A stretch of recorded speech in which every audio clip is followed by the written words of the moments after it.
여러분 안녕하십니까? 광주 MBC 뉴스투데이입니다. 먼저 오늘의 주요 뉴스입니다. 새 정부 출범으로 서민 주거 정책도 변화가 예상됩니다.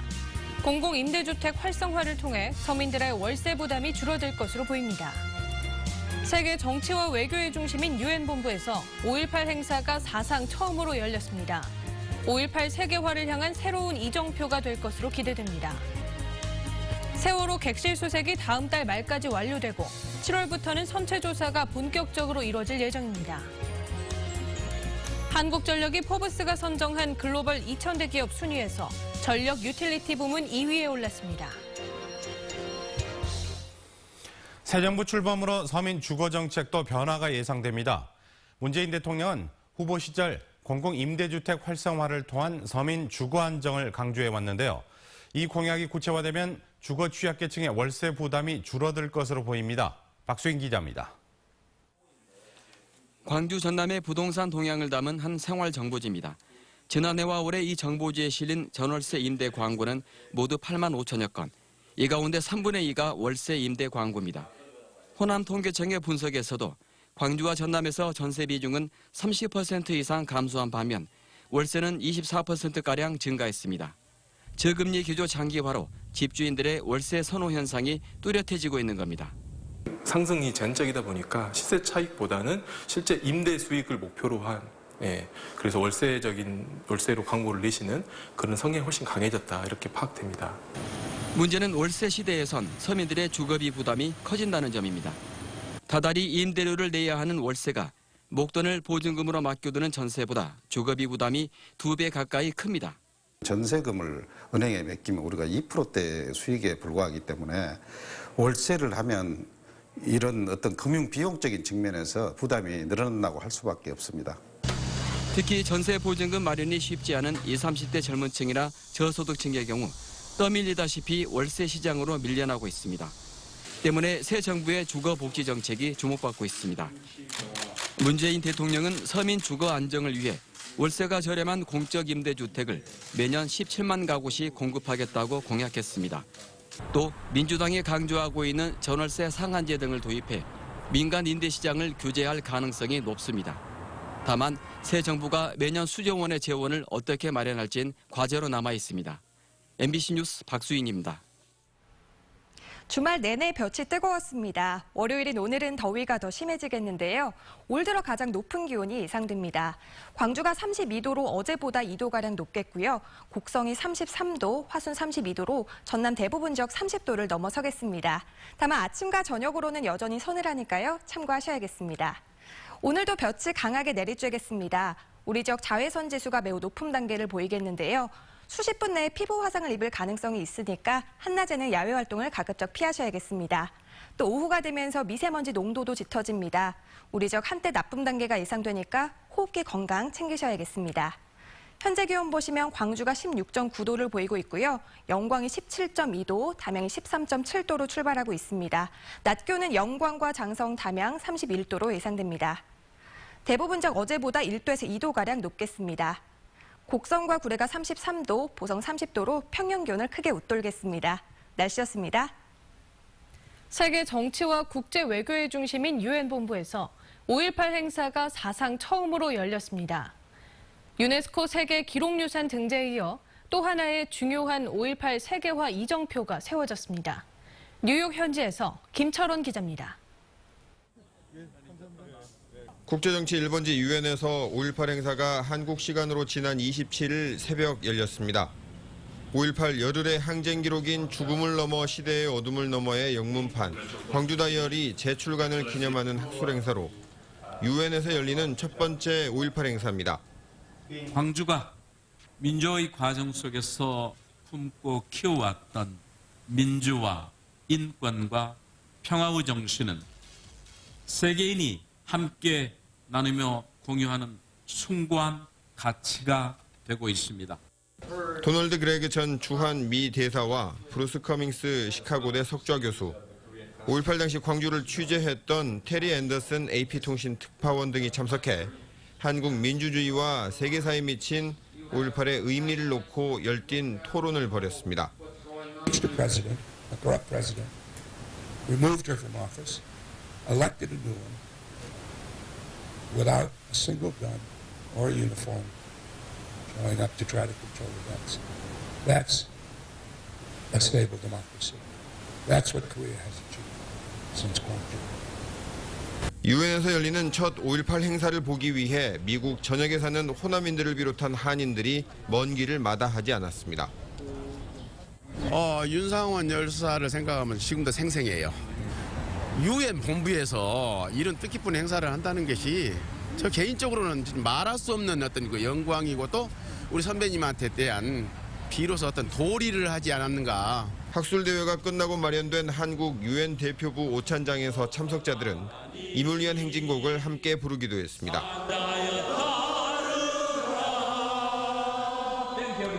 유엔 본부에서 열린 최초의 5.18 기념 행사. 유네스코 세계 기록유산 등재에 이어 5.18 세계화를 위한 또 하나의 중요한 이정표가 세워졌습니다. 미국 뉴욕 유엔 본부에서 MBC 뉴스 김철원입니다.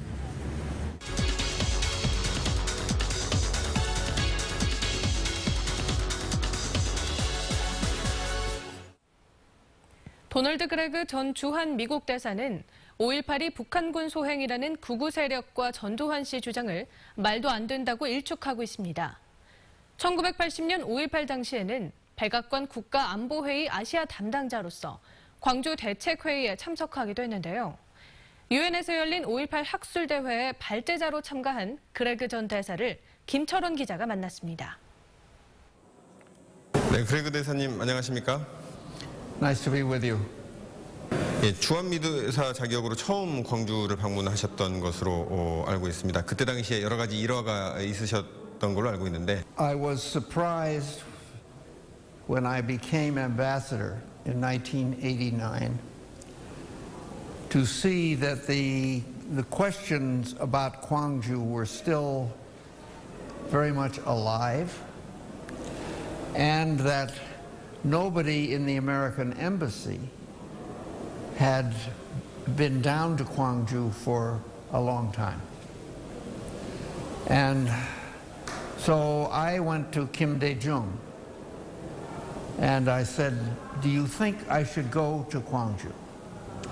And he said yes. And I said, when do you think I should go? And he said, go in the winter when the classes at Chonam University are not being held. And there will be less opportunity for a riot to take place. 어떻게 그래도 그때 당시만 하더라도 10년밖에 5.18 이후에 10년밖에 지나지 않아서 그 광주에 오시기가 좀 힘드셨을 것 같은데 용기를 냈다고 해야 될까요? 아니면은 어떻게 그런 결심을 하게 되셨습니까? I knew there were unanswered questions in the minds of the Korean people. I feel that the relationship between Washington and Seoul is very important, and so I wanted to get at the reason that there was uncertainty and curiosity. And so as soon as I arrived in Gwangju, the immediate question from everybody was, have you come to apologize for what you did in Gwangju? And my answer was no. We don't need to apologize for anything we did. So I'm not here to apologize, but I'm here to learn. I'm here to listen. The first question I was asked was, who gave the order to shoot in Gwangju? And I said, that's an answer that only the Koreans can give. And they didn't like that. They said, oh, that's not true. You have satellites, you're watching, you see everything that's going on. You know who gave the order to shoot. I said, that's not true. We can see some things, but we don't know what's going on in people's heads. And so the order to shoot is a Korean question that only Koreans can answer. 최근에 그 전두환 씨가 5.18은 폭동이고 그것은 거기와 본인은 전혀 관련이 없다. 뭐 이런 회고록을 낸 바가 있습니다. I never liked Chun Doo-hwan, and hearing what you just said I like him even less. I think that the Gwangju people are wonderful people. I have great admiration for them. And I think that Chun Doo-hwan was really the cause of a great deal of the sadness, because he was in charge of the special forces, and he was the one who ordered the special forces into action. And so he is now saying, oh, these were bad guys, these were a mob. I think that's disgraceful.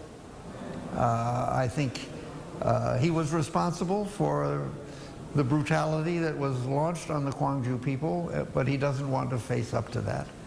And I say, I never liked him, and I like him even less hearing that that is what he's trying to say. 그 한국에서는 5.18 때 북한군이 침투해서 선동에서 일어난 폭동이다, 이런 주장을 하는 분들이 여전히 있습니다.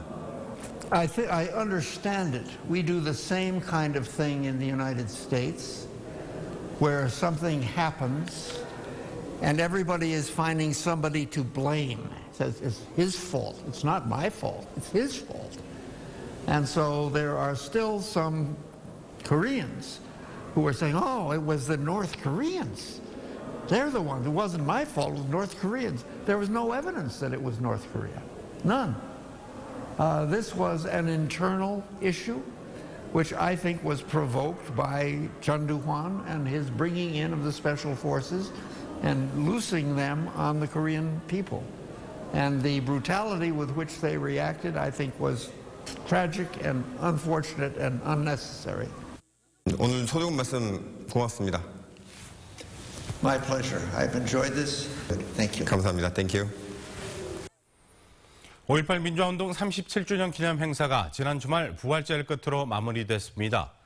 사상 최대 규모로 치러진 올해 5.18 기념식은 문재인 대통령이 참석해 5월 정신을 헌법에 담겠다고 약속하고 9년 만에 님을 위한 행진곡을 제창해 5.18이 명예를 회복하는 계기가 됐습니다. 또 5.18 당시 헬기 사격의 정확한 진상과 발포 명령자 등 미완의 진상규명을 위한 책임이 이번 5.18 37주년을 통해 새 정부의 과제로 던져졌습니다. 세월호 선체조사위원회는 다음 달 초부터 사전조사 활동에 착수합니다. 김창준 세월호 선체조사위원장은 본격적인 선체조사 진행에 앞서 한 달 전부터 사전조사하도록 되어 있는 선체조사위원회 법에 따라 6월 초부터 사전조사에 들어갈 예정이라고 말했습니다. 세월호 선체조사위원회는 6월 말 직원 채용을 마무리하고 7월 초부터 선체조사 활동을 본격적으로 시작합니다. 공공부문 비정규직의 정규직화가 추진되면서 전라남도와 교육청의 무기계약직이 급증하고 있습니다. 정원 외로 관리되고 정규직과 비정규직의 경계가 모호한 무기계약직 관리가 시급합니다. 신광하 기자가 보도합니다. 전남도와 22개 시군에 근무하고 있는 무기계약직은 5,020명입니다. 올해만 전남도 본청 34명, 22개 시군에서 271명이 증가했습니다. 지난 2014년 이후 공공부문에서 2년 이상 근무한 비정규직을 정규직화하면서 무기계약직은 꾸준히 증가하고 있습니다. 교육계도 사정은 마찬가지로 전남도 교육청 산하 무기계약 직원은 24개 직종에 5,900명에 달합니다. 교육 공무직원으로 불리는 이들은 정년은 보장받지만 근로시간과 임금은 노조와의 협약을 통해 매년 결정하고 있습니다. 동일 노동, 동일 임금을 규정한 정규직화 원칙에 어긋나는 셈입니다. 무기계약직들을 교육을 시키면서 한 자리에 모아놓으면 자꾸 건의사항이 나온다. 또 자기들 불만사항만 많이 터져 나온다. 더 큰 문제는 교육 공무직의 인건비 가운데 절반이 넘는 633억 원을 전남도 교육청이 다른 일반 재정에서 부담한다는 겁니다. 더구나 해마다 교육 수요는 증가하면서 무기계약직이 증가할 수밖에 없습니다. 오래 근무하신 분들은 그런 분들에도 문제가 되는 부분도 있습니다. 그래서 교류나 정보를 통해서 적재적소에 맞는 인력이 배치될 수 있도록 그렇게 노력하겠습니다. 정년 보장이라는 측면에서는 정규직이지만 임금과 근로조건 등은 해마다 달라지는 교육계 무기계약직 운영에 대한 전면 재검토가 시급합니다. MBC 뉴스 신광하입니다. 광주지방법원은 관급공사를 수주할 수 있도록 도와주고 뇌물을 받은 혐의로 기소된 여수시 공무원 김모 씨 등 2명에게 각각 징역 8개월의 집행유예 2년, 벌금 1,000만 원을 선고했습니다. 또 업체를 알선한 브로커 이모 씨에게는 징역 1년의 집행유예 2년, 벌금 2천만 원을 선고했습니다. 여수시 회계 업무를 담당하던 김 씨는 지난해 7월 시에서 발주한 관급자재 정보를 이 씨에게 미리 알려주고 이 씨가 지정한 업체와 계약을 성사시켜 현금 1,000만 원을 받은 혐의로 기소됐습니다. 승차권을 재발급해달라며 영무원을 폭행한 42살 A씨가 법원에서 징역 8개월을 선고받았습니다. A씨는 지난 4월 전주역 매표 창구에서 승차권을 분실했다며 재발매를 요구하다 영무원이 현금 영수증이 없으면 재발급이 어렵다고 거절하자 영무원에게 폭력을 행사한 혐의로 기소됐습니다. 재판부는 A씨가 폭력범죄로 형의 집행을 마친 뒤 불과 몇 시간 만에 또다시 범행을 저지른 점에 비춰 엄중한 처벌이 불가피하다고 밝혔습니다.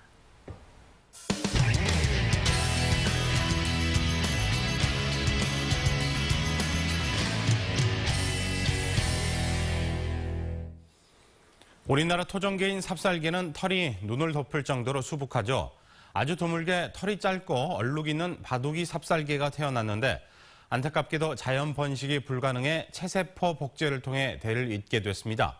이렇게 복제로 태어난 바둑이 삽살개를 김윤미 기자가 소개해드립니다. 조선 영조 때 궁중화가 김두량이 그린 삽살개입니다. 몸에 얼룩무늬가 있고 눈을 덮을 만큼 털이 긴 보통 삽살개와 달리 털이 짧아 이목구비가 뚜렷하게 보입니다. 조선시대 그림에서 튀어나온 듯한 바둑이 삽살개 2마리가 뛰어놉니다. 태어난 지 넉 달 된 강희와 산이로 체세포 복제로 태어났습니다. 14년 전 매우 드물게 털이 짧고 얼룩이 있는 아빠 삽살개가 자연 번식으로 태어났지만 불임이었던 탓에 복제 기술을 이용해 혈통을 이은 겁니다. 한 마리는 아빠와 무늬까지 거의 같습니다. 삽살개가 불임이라서 더 이상 번식이 안 되는 관계로 복제를 통해서 복원을 하게 되었습니다. 예부터 우리나라에 흔했던 삽살개는 일제시대 군용 모피로 쓴다며 몰살하다시피 해 지금은 천연기념물로 지정돼 있습니다. 연간 기록에 한 150만 마리에서 200만 마리의 우리 토종개 크고 잘생긴 개들이 도축을 당했습니다. 연구실에서 태어나고 자랐지만 이제 평범한 강아지들처럼 생활이 가능해졌습니다. 귀한 몸인 복제견인 강희와 산이는 이곳 대전 5월드에 마련된 새로운 보금자리에서 어린이 관객들과 만납니다. MBC 뉴스 김유미입니다. 블루길과 베스, 강준치 같은 어종은 포식성이 강해 생태계 불균형을 초래하는 유해 무형 어종인데요. 골칫거리였던 이들 어종을 고품질 비료로 만드는 장치가 개발됐습니다. 엄지원 기자입니다. 2014년 안동 이마댐 연결도수로 공사 당시 외래 어종 유입 우려로 시작된 어종량 조사 결과 이마댐은 82.8%, 안동댐은 32.2%가 강준치와 끄리, 블루길과 베스 같은 육식성 어종이 물밑을 차지하고 있었습니다. 붕어와 쏘가리 등 토종어류를 닥치는 대로 잡아먹지만 먹지 않는 비경제성 어종이라 폐기하는 데 환경 오염의 원인이 되었습니다. 물밑에서도 물 밖에서도 환영받지 못했던 수중 불청객들의 변신이 시작됐습니다. 친환경 비료로 재탄생한 겁니다. 어민 그물에 걸린 유해 무용어종을 수거한 뒤 냄새를 잡는 활성 황토와 섞어 갈면 완성입니다. 어분 비중 80%로 비료의 3요소인 질소, 인, 칼륨 함유량이 압도적입니다. 물고기 비료는 내수면 어류로는 최초입니다. 토양 자체에 뿌렸을 때의 그 화학적 성분 때문에 토양이 산소화된다든지 또 2차적인 오염물질, 또 병충해를 또 유발할 수 있지만 이 성분들은 자연 친화적인 비료를 할 수 있죠. 수자원공사는 작물 시험 등을 거쳐 마을 단위의 소규모 이동형과 안동호와 임화호 등 거점 단위의 공장형으로 나눠 비료 생산 및 판매에 나서고 운영은 어민회 쪽에 맡길 예정입니다. 소득이 되고 또 한 가지는 이 호수를 살리는 일이 되고 경제성 어종인 쏘가리 이러한 것들이 많이 자랄 수 있어서 어민들에게 많은 도움이 되죠. 수공은 낙동강을 시작으로 금강과 영산강 등 전국의 국가 하천을 중심으로 물고기 비료화 사업을 확대할 방침입니다. MBC 뉴스 엄지연입니다. 광주시가 맛집으로 공인한 음식점들도 불황과 김영란법 여파 때문에 휘청거리고 있습니다.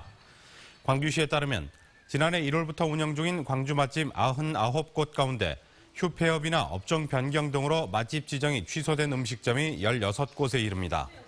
음식업계는 맛집으로 인정받은 음식점들도 불황과 김영란법 여파를 버티기가 어렵고 일부 목이 좋은 곳은 임대료를 감당하기도 힘들다고 말했습니다.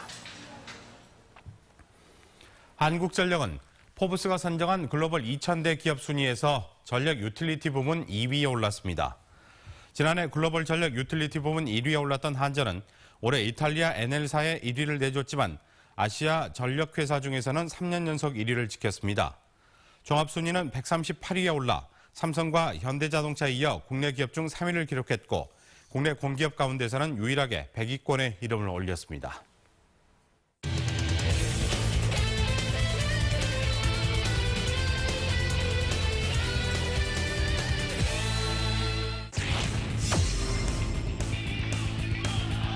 잘 갖다 맞춘 타구입니다. 우익수 뒤로 담장 넘어갑니다. 이명기의 시즌 2호. 이제는 한 점 차 경기. 7바퀴째 돌아가고 있습니다. 버나디나 끌어당긴 타구는 빼볼 오른쪽 깊숙한 곳으로 굴러갑니다. 버나디나 계속해서 가속 3루에 도착. 바깥쪽 공 밀어냈습니다. 오른쪽으로 떴습니다. 서서 3루자 버나디나 팩업해서 홈까지 여유 있게 서서 들어옵니다. 1사의 주자는 양코너. 초보 변화구를 당겼습니다. 1루수 전진 잡아놓고 홈 승부. 홈에 슬라이딩. 홈에 세이프. 홈에서 세이프. 서동욱 상대로 4개 중에 커브볼 2개. 투투 피치 역시 자 받아치면서 우중간에 떨궈 놓습니다. 동점주자 김호령이 홈으로 들어왔고 그리고 1루전 3루에서 멈춤 지시. 최영우 3루 서동욱 2루. 서동욱 선수가 장시환 상대 강한 면모를 다시 한번 보여줍니다. 여전히 롯데자이언츠가 전속해서 변하고요. 그렇죠. 오늘 최원주는 만루 상황에서 4번째로 타석에 섭니다. 그리고 6기련 승부 들어가고 오른쪽 이 승부를 끝내요. 담장 넘어갑니다. 끝내기 그랜드슬램 최원주. 야, 말로 홈런이 나왔어요.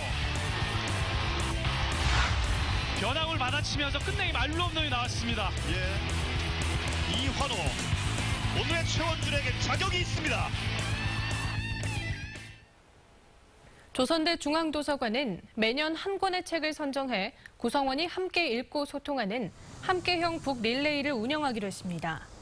올해 선정된 책은 청춘 심리 상담으로 재학생이나 교수, 직원이 책을 읽고 다른 구성원에게 전달하는 릴레이 방식으로 진행됩니다.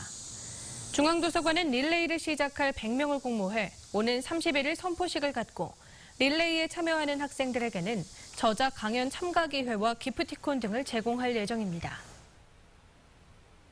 문재인 대통령의 교육 공약인 고교 학점제 도입이 본격 논의되면서 전라남도 교육청도 촉각을 세우고 있습니다. 도교육청은 올해부터 시행하는 일반고 운영체계 개편안 가운데 학생들의 교과목 선택권 확대를 위해 공동교육과정 운영에 내실을 기하면서 고교 학점제 도입 연구를 추진할 예정입니다. 도교육청은 학생 수가 감소하고 있는 농어촌 소규모 학교들에서 시범 실시하고 이를 도시 지역에 적용하는 방안을 검토하고 있습니다. 광주시는 대형 건설 현장의 부실 시공과 안전사고 예방을 위해 건설기술 전문가와 합동으로 다음 달 26일까지 현장 관리 실태를 점검합니다. 점검 대상은 광주시와 산하기관에서 발주한 공사비 50억 원 이상인 건설 공사 현장입니다.